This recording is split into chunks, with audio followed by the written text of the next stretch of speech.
We've covered how authoritative name servers are responsible for responding to name resolution requests for specific domains, but they do more than that. An authoritative name server is actually responsible for a specific DNS zone. DNS zones are a hierarchical concept. The root name servers we covered earlier are responsible for the root zone. Each TLD name server is responsible for the zone covering its specific TLD. And what we refer to as authoritative name servers are responsible for some even finer grained zones underneath that. The root and TLD name servers are actually just authoritative name servers too. It's just that the zones that they're authoritative for are special cases. I should call out that zones don't overlap. For example, the administrative authority of the TLD name server for the .com TLD doesn't encompass the google.com domain. Instead, it ends at the authoritative server responsible for google.com.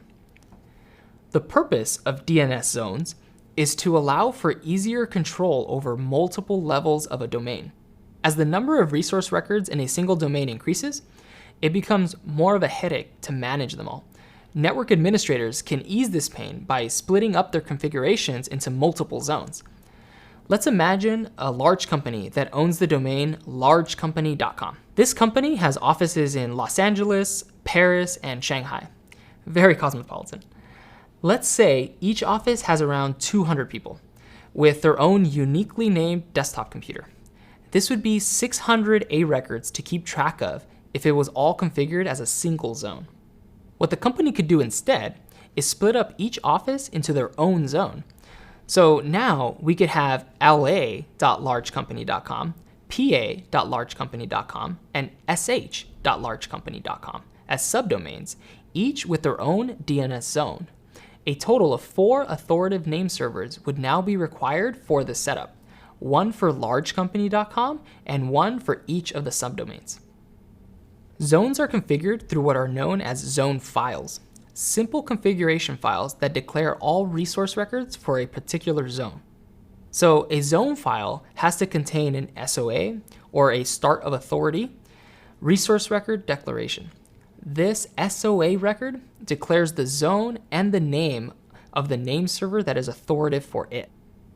Along with the SOA record, you'll usually find NS records, which indicate other name servers that might also be responsible for this zone.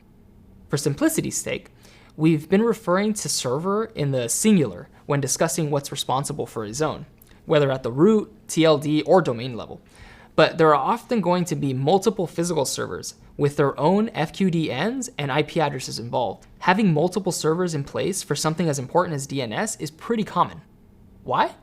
Well, if one server were to have a problem or suffer a hardware failure, you could always rely on one of the other ones to serve DNS traffic. Besides SOA and NS records, you'll also find some or all of the other resource record types we've already covered, like A, Quad A, and CNAME records, along with configurations such as default TTL values for the records served by this zone.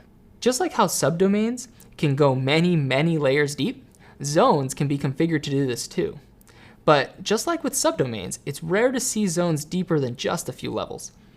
Sometimes, you'll also see what are known as reverse lookup zone files.